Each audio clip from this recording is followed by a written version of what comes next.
Rain had been falling over the city of San Isidro since dawn, turning streets into mirrors of gray and gold.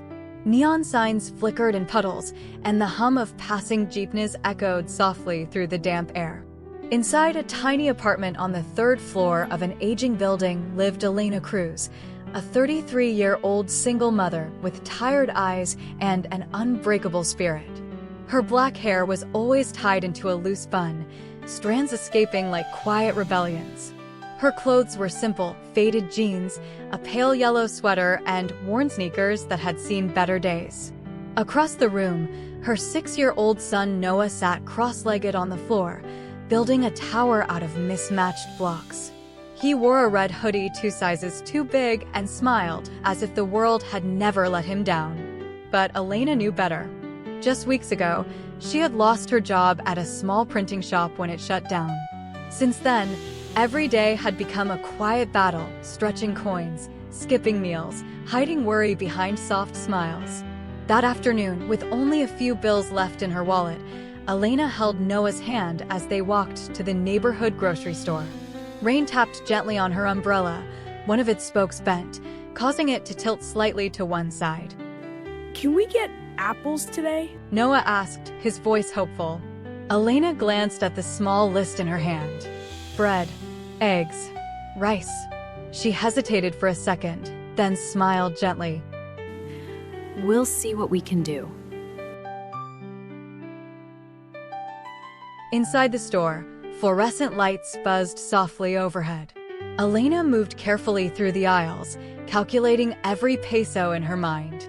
Noah wandered nearby, occasionally picking up items and asking questions, his innocence untouched by the weight she carried. Near the checkout counter stood an elderly woman. She was small and frail, her silver hair tucked beneath a knitted hat. Her coat looked too thin for the weather, and her hands trembled as she placed her groceries on the counter: instant noodles, a small pack of biscuits, and a single banana. The cashier rang up the total. The woman reached into her purse and pulled out a handful of coins. One by one, she counted them, her fingers shaking.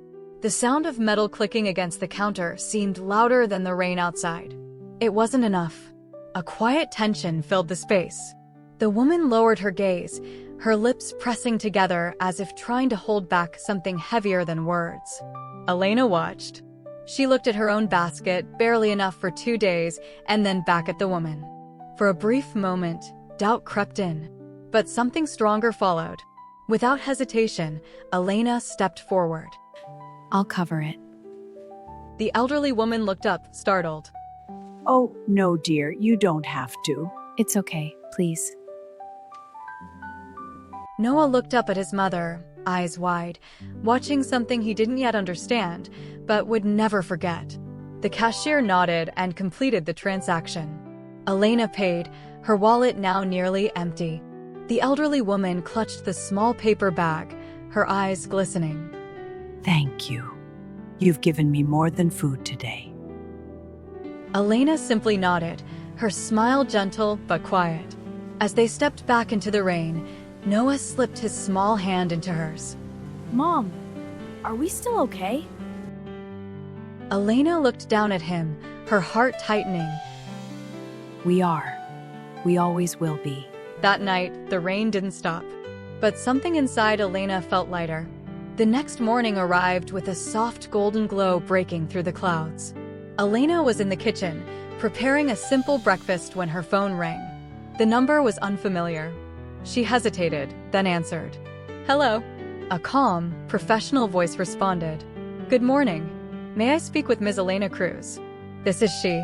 My name is Daniel Navarro. I work with the Herrera Foundation. I'm calling regarding something that happened yesterday at a grocery store. Elena's brows furrowed. There was an elderly woman you helped. Her name is Rosa Herrera. The name meant nothing to Elena, but she listened. She is the founder of our foundation. She's also one of the city's largest philanthropists. Elena's grip on the phone tightened. She was deeply moved by your kindness. She didn't tell you who she was because she believes generosity should be genuine. Elena sat down slowly.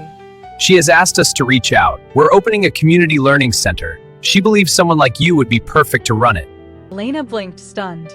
It's a full-time position, stable income benefits, and an opportunity to build something meaningful, not just for your son, but for many others. Tears quietly filled Elena's eyes. I don't have experience. You have something more valuable: heart.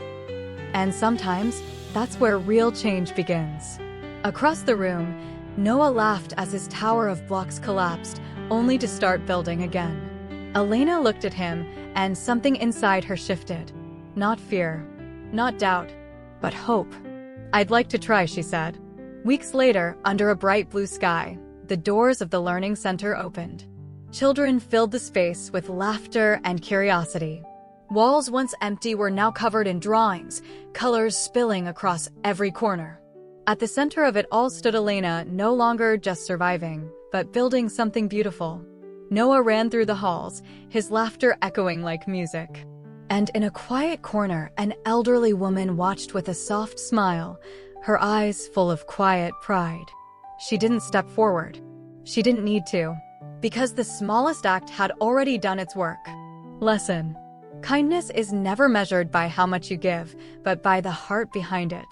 Even the smallest act, done with sincerity, can create ripples that return in ways you never expect. In moments when you have little, choosing to give may be the very thing that changes everything.